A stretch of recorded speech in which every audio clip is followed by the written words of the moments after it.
This episode of Marijuana Today Daily is brought to you by Greenworks Consults, a company run by a longtime listener to the show, Jason, who's an expert when it comes to helping businesses get better at doing business. Learn more about what Greenworks Consults is up to over at greenworksconsults.com, with works spelled W-O-R-X. That's greenworksconsults.com.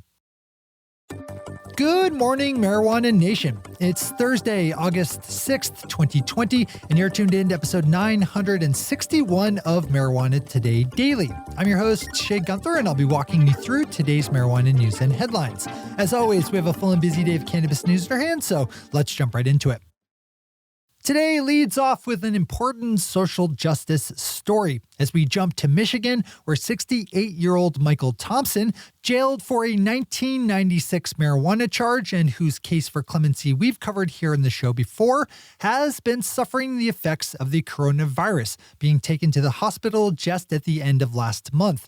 Kyle Yeager over Marijuana Moment has a detailed write-up of the latest effort to get Mr. Thompson out of jail, which now includes pressure from Michigan Attorney General Dana Nessel, who sent over a letter yesterday to the office of Governor Gretchen Whitmer pressing for him to be set free. This is a glaringly obvious miscarriage of justice that needs to be fixed, and it's one of many thousands. Open up Kyle's story on this to get the latest and do whatever you can to help. Call Governor Whitmer's office to share your opinion, tell your friends and colleagues about this case, and keep fighting to end the war on marijuana and the war on drugs. This is not over until everyone comes home. As always, we have all the news we cover linked to on our website at mjtodaydaily.com. Owning the day's top two spots, Kyle's back with another headline about the proposed ballot measure to decriminalize psilocybin mushrooms in Washington, D.C. that has officially qualified for the November elections. The group Decriminalize Nature DC needed just under 25,000 valid signatures to qualify and turned in around 35,000 for verification. The D.C. Board of Elections announced the big news this week, which will put the question before voters of whether the District of Columbia should direct its police to treat cases involving entheogenic substances like mushrooms as low priorities. This story is part of a larger national storyline involving the gradual chipping away of laws prohibiting psychedelics, so if that's on your radar, this one should be too. We return to Michigan for our final top story on the day with Andrew Brisboe, Executive Director of the Michigan Regulatory Agency, breaking the news that his state would be making standalone adult use dispensary licenses available in November, a full year ahead of when that was expected to happen. Right now, only previously licensed medical shops are allowed to sell adult use products, but the new change in November would open that up. As Marijuana Business Daily is reporting, Michigan's legal marijuana industry is a bit constrained at the moment, with nearly every municipality currently opting out of allowing for adult use businesses, but that will likely change as the 1,400 or so opt-out communities start to see how much revenue the 60 opt-in are generating. If Michigan is part of your plan, read this story. Those are the top stories for today. It's time for Marijuana Today Daily Headlines Blitz. Before we blitz out in headlines, let's quickly thank our sponsor, Greenworks Consults, a company run by a longtime listener to the show, Jason, who's an expert when it comes to helping businesses get better at doing business. Jason and his team of business process experts will help you quantify and track all the important metrics that go into how much money you have left over each and every month. And then they will help you get better at all the things you do, which means you make more money. There are profits to be found in being more efficient, and you can find them with Jason and his team at Greenworks Consults. Why would you not do everything you can to maximize all your profit channels? Smart businesses look to save every dollar they can through better operations. Untap that magical power today and open up greenworksconsults.com with works spelled W-O-R-X and start your journey towards more profits. That's greenworksconsults.com. All right, on to the blitz. Hester Burkhalter, a 60-year-old grandmother who was arrested last year at Disney World in Florida when she was found to have a CBD vape pen on her while trying to enter the park, is suing the Walt Disney Company as well as the Orange County Sheriff's Department over the whole affair. Ms. Burkhalter's arrest was well publicized the last year as someone caught it in a now viral video. Best of luck there. New Cannabis Ventures has a helpful piece up showing how the legal marijuana markets of Illinois, Massachusetts, and Maryland have tracked this year through the month of June.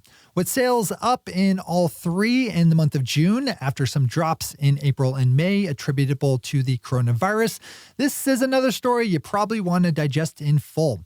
There are also some helpful stats showing how different categories of products are holding in the three states. The Dallas Observer takes an interesting look at the measures that some shops in Texas are taking to work around the various rules and regulations regarding hemp, which is now legal thanks to a bill signed into law last year that legalized some forms of industrial hemp, though, as the Observer points out, not the smokable kind. At least you can't legally sell CBD hemp in Texas for the express purpose of smoking it, though technically you can still offer it for sale to be used as something like a tea or tincture to be made at home.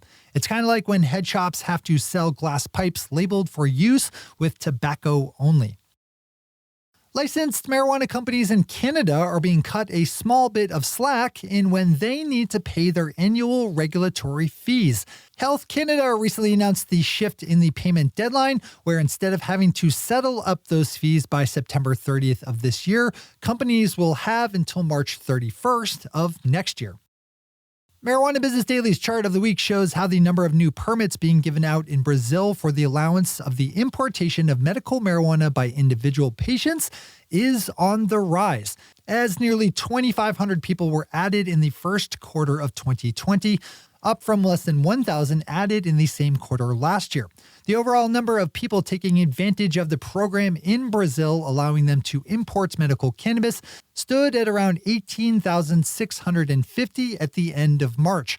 Alfredo Pascual has more here if you need it. The American Heart Association issued a statement yesterday concerning the use of marijuana and its impact on heart health. In its statement, the AHA pressed the U.S. Drug Enforcement Administration to reschedule marijuana to allow for more research, while also saying there is not currently any evidence showing that using marijuana prevents or treats heart disease. Our final story takes us out to Colorado, where a new report issued earlier this week shows that the overall number of young people in the state using marijuana has not changed much at all compared to 2012, pre-adult use legalization. Though the ways that kids are consuming cannabis is diversifying, which is understandable given the overall diversification and evolution of the legal adult use market.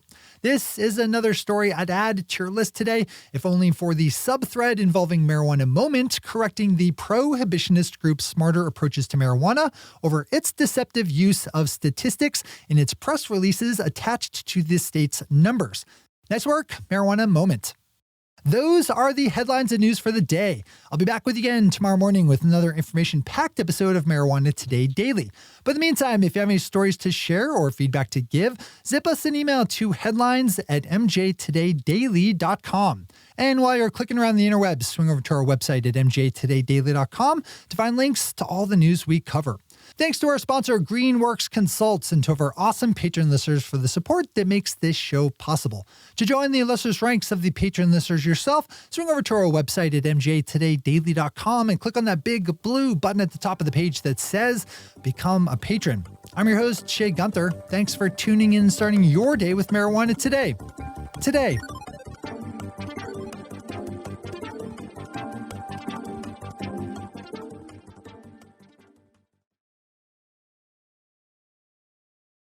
One take, Shay. One take.